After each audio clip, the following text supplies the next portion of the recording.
tu as eu mal au dos, tu as essayé de récupérer, ça se passe plutôt bien et maintenant tu veux faire du renforcement de cette zone-là. Tu ne sais pas quel est le premier exercice le plus essentiel qu'il faut faire, ben, je t'explique, c'est très simple.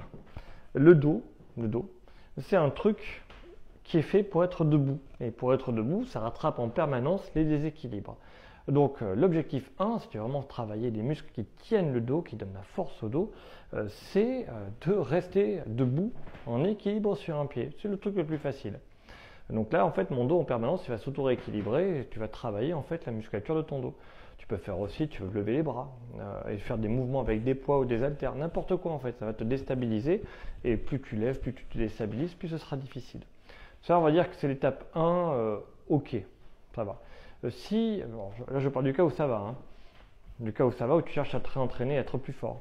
Après, mon exercice que je fais faire systématiquement à mes patients, c'est avec les poids, c'est les petits sauts, des petits poids dans les mains sur un pied. Ça fait des vibrations et des tassements, c'est au top. Et moi, je sais que mes patients ils vont bien quand ils arrivent après à courir, c'est-à-dire qu'ils vont devoir retrouver des qualités de souplesse du dos. Je montre plein d'exercices dessus, va voir mes autres vidéos.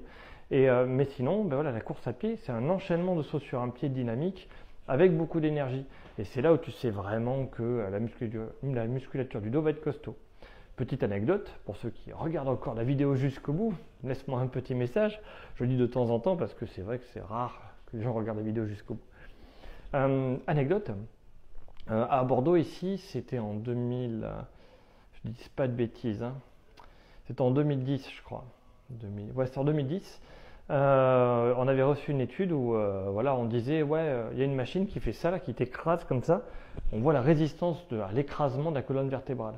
Et les Américains l'avaient fait, ils nous avaient dit bon ben voilà, les résultats de notre étude, c'est les marathoniens sont plus forts que les rugbyman à l'écrasement de la colonne vertébrale, hein, si on met de la pression.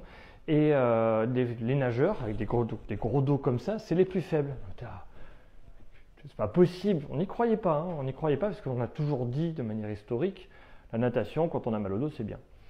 Et ben on a refait l'étude, et ben c'était vrai, les marathoniens ont un dos beaucoup plus résistant que les autres, parce qu'ils passent leur temps à faire de la vibration sur un pied. Donc si tu dois t'entraîner à faire n'importe quel sport avec ta mal au dos, fais un sport où tu es debout.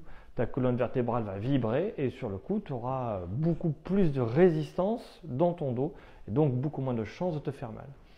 Faire voir dès qu'on est allongé, en fait, c'est un réflexe. Après, on avait mesuré ça dans les années 70, mais on avait oublié.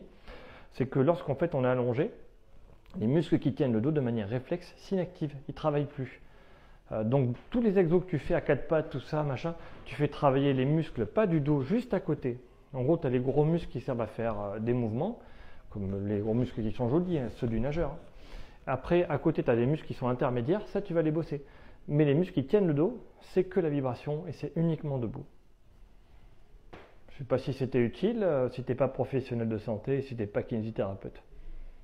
Bon, ben, au moins tu le sais.